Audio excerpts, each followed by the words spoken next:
And a very good evening to you. I'm Lisa Lord with the CBC Evening News. And our top story. Today marks the start of the winter tourist season for Barbados. And with a growth of 4% this year, the players in the island's main industry are upbeat. Our Ryan Broom sat down with the Chief Executive Officer of the Barbados Tourism Marketing Inc., Billy Griffith, who says the island is well on course to break the 600,000 visitor arrivals mark for the very first time. He says the 50th anniversary celebrations were a big part of the improved numbers. Now, commenting on the impact of the 50th anniversary celebrations on arrivals, Mr. Griffith says it was a combination of visitors. Particularly in November, it was obviously overwhelmingly, I think, returning Barbadians. And we saw them attending the events and so on, not only the official events put on by the special commemorative committee, but also the other entertainment events that were on as well. So we think that we were well patronized, certainly, especially in the month of November, by returning Barbadians. He also gave an update on the performance of the island's cruise industry. Cruise very positive as well. Projections are good for the end of the year in terms of the growth. I think the biggest story in cruise is really the development of our home porting and the cruise and stay business. And currently, we just put out a news release that stated that out of one operator alone, we have increased by 43% this year in terms of not only the persons cruising, but also the persons staying in hotels. So that cruise and stay program, as we call it by TUI, which is the largest travel company in the world, that's realizing almost 30,000 people coming in just for cruise. And of that, 20% of those people are actually staying on the island and staying in approximately 10 different partner hotels. So I think it's positive in terms of the trend. And I think the message to everyone really is that we've got to be prepared to be able to manage the business and to serve the customers well. And I'm confident we can do it. Now, looking ahead, he says planned major hotels like Sandals Beaches, the Hyatt, Sam Lord's Castle, and Phase 2 of the existing Sandals Resort will see a much-needed boost in available room stock. The projection for increasing rooms in the next 5 years is about 20% additional rooms.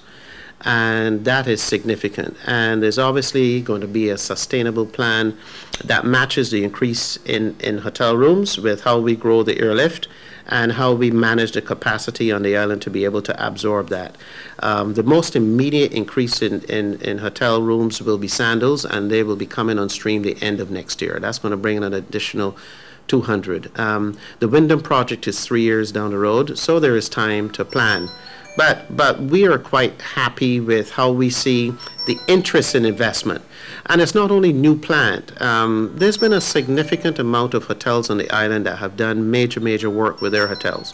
Only 2 days ago, the minister announced Infinity Hotel and all the work that they have done.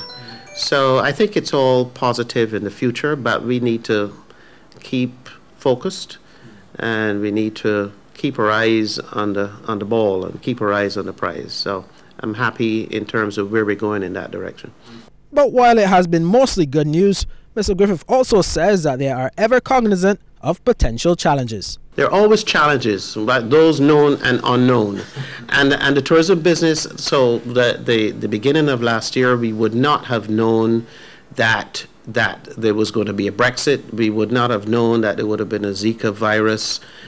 We've got current challenges, as you know, on the South Coast. We are always prepared to face those challenges. And I think I'm confident that the technical persons on the island can fix, and I think that Barbados as a tourism destination will continue to be resolute. We will always be a brand that people will find very attractive to come to. And I think it's our job to make sure that we accentuate the positive always.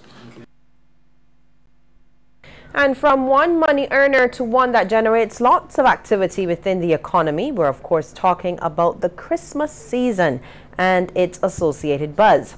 The question is whether or not Barbadians are feeling the feeling and are out in their numbers ready to empty their pockets on merchandise. A busy Ryan Broom is live at one of the island's busiest malls. Good evening, Ryan. Good evening, Lisa. It's certainly beginning to look a lot like Christmas. If the traffic outside is anything to go by, it was taking quite a while just to get here. Well, I'm not seeing a lot of people with a lot of bags, and that might mean that payday is not yet here for some. But they're at least looking, and it's at least happening that they're looking and looking around. And we're still seeing a lot of hustle and bustle at the malls. And like I said, some people are more than likely checking their lists twice and three. Okay, clearly we are experiencing some technical difficulties. We'll try to get Ryan back a little later in our newscast once we get those issues sorted. Well, some of the island centenarians immortalized as a tribute to their longevity and their contribution to nation building. Their faces are now etched on special edition centenarian stamps unveiled by the Barbados Postal Service. According to officials there, these stamps are already generating good sales and interest here and abroad. Shane Seeley has the details. These faces reflect a century of history and culture here in Barbados. They are some of the island's eldest citizens being featured on special edition centenarian stamps thanks to the Barbados Postal Service. It's an idea which came from a member of the public. And once the idea was put forward to the stamp committee and ratified, then we thought that it would be a good idea to link it to the 50th anniversary celebrations. As we celebrate Barbados at 50, we also pay tribute to these centenarians, our sons and daughters of the soil who would have toiled for double the 50 years. The stamps are holding some significance for certain people. Angela Skeet was purchasing the special edition stamps featuring her late second cousin, Alma Ray. This is great. I mean, you know, we were really very happy about it because we were saying, gee, boy, she would have been fascinated to imagine that she would have been on a stamp is really something. She was a very feisty old lady, you know, very strong personality, a real church goer. We were very proud of her. The issue is creating interest overseas as well. When we sat down and thought of it, we felt that persons need to know that you come to Barbados, our lifestyle, our climate, our environment, all of these things would have helped to extend persons' lives. And we take it for granted, but I've met persons in Switzerland who are following Barbados because of our stamps, and they are very eager to come to see this place. Now you can get your copies of the special edition centenarian stamps from the General Post Office. Shane Seeley, CBC News. Well, we seem to have those technical issues sorted now as we're trying to find out if Barbadians are spending for the Christmas season so far. Our Ryan Broom is live over at one of the busiest malls on the island. Good evening, Ryan. Well, it seems like some mischievous Christmas elves are at work. But as I was saying, I'm here at Sky Mall and I have with me Maxine Eastman, and she's of Barbadiana Discovered Treasures, one of the stores in the mall. And I know that she would have also done pretty well during the 50th anniversary celebrations because her store specializes in the 50th anniversary memorabilia as well. Ms. Eastman, how are you today? Oh, I'm great, thank you. Great. Give me an idea of how things have been going, not just for Christmas, but in the Independence Day. Well, the Independence was fantastic. We had a lot of new customers as well as old ones supporting us. We had introduced things like antiques into the store, so people were very excited to come in and see things firsthand, you know, and to introduce their children to a lot of the items that they would not have grown up with. So Independence was fantastic for us. And now we're seeing a turn. People are starting to shop around and look for their Christmas items and stuff like that. And well, we do a lot of corporate business, so we have done a lot of putting together a lot of packages. You'd have seen us there, you know, doing our elf work. So yes. So is the looking around turning into actual purchases so far? Yes, and especially like this weekend, these last few days, we're seeing an upturn. You know, there were the lookers, but they're starting to purchase now. Yes. What are some of the items that people are most interested in? We always do a lot of spa items, but we have some very nice gourmet food. So you'll find that people are putting together packages for themselves, but we do baskets as well for people. So they are doing that. We have some lovely paintings and prints, and people always like that for their homes. Some people will buy it for gifts, but people like a nice West Indian touch in their home, so they'll buy the prints and have them framed, or buy the actual oil paintings. Well, thank you so much. And there you have it, Lisa. Just some of the things that you can get at one of the places you can go. Sky Mall, Sheraton, there are a lot of malls around. And you know that you're going to be shopping this Christmas. So I know, Lisa, that you're going to be shopping for my gift as well from one of these stores. So it's back to you in the studio. Keep wishing, Ryan. We all have dreams. Well, the man with a golden voice, a voice of silk. Some of the words used to describe a late icon of Barbadian music, Clarence Thompson. Family, well-wishers, and scores of entertainers paid tribute to Mr. Thompson during a funeral service at the James Street Methodist Church. Shane Seeley reports. So take me, oh, I'm feeling lonely. Take me back to Lucy's door, but don't let her mother know. We had our sunshine too. We share it all together, and I'm still. A service of musical tributes for a man credited with fighting for the rights of Barbadian musicians.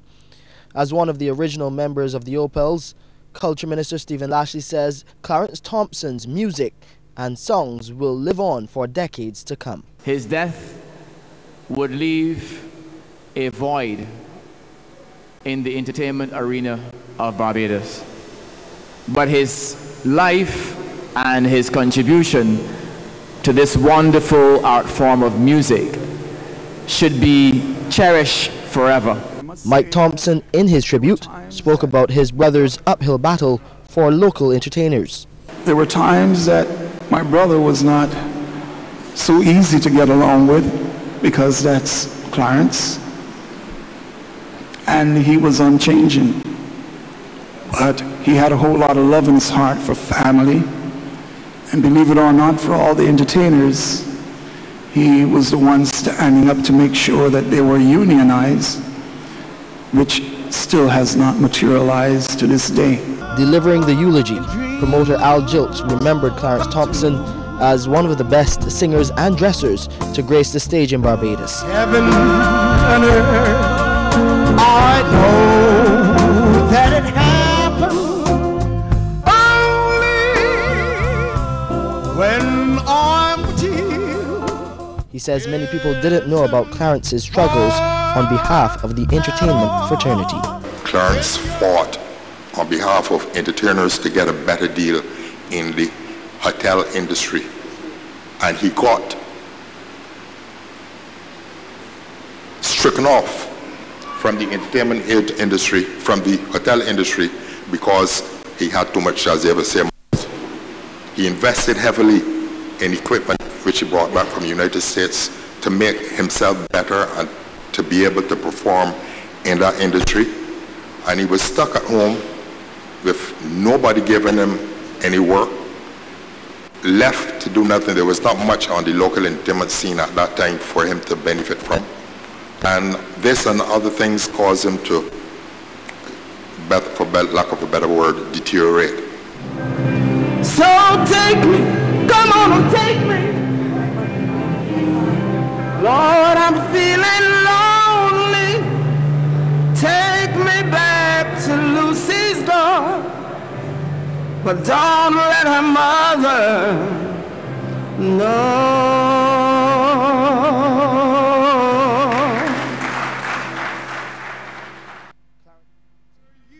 May he rest in peace. Shane Seeley, CBC News.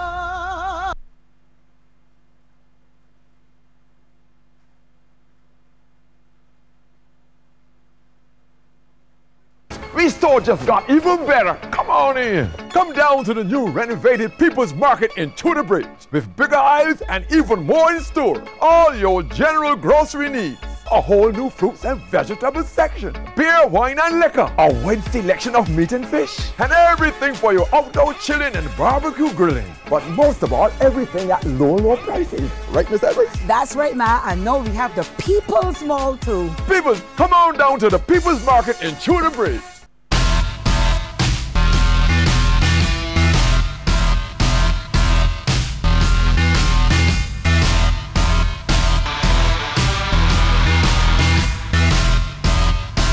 Gioielli Rebecca.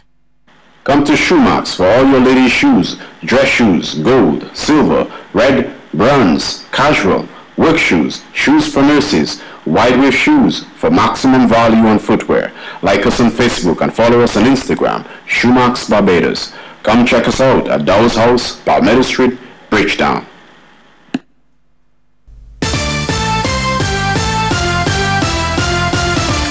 A strong reaction from Education Minister Ronald Jones to scores of children being disadvantaged because their school-based assessments were not marked. He addressed the issue during the Ellerslie Secondary School Speech Day and Prize-Giving Ceremony. While not naming the institution where it happened, Minister Jones said it was wrong and pleaded with teachers to consider their calling and the impact on students when such a decision is taken. 180 children in third form who didn't get the SBA's mark, and CXC sent back a U. 180, because somebody thought that they should mark the SBA's.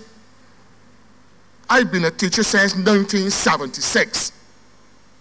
David S. was a journalist. I couldn't have done it because I couldn't have slept. The minister says teachers who are concerned about the workload involved in grading SBAs should adopt a different approach. Some teachers have more based on the subject discipline. I understand that. To me, the logical argument to the ministry would be, look, I need some help to help me go through these 100, you know English now at SBAs are in English now at CSEC. So I need a little help to help me do these SBAs. So we might be able to get some roving, good English teachers to come in at critical times to give assistance. Rather than you telling me, okay, I have 100 CSEC papers to correct in the SBAs or whatever, and I need 60 cents a piece.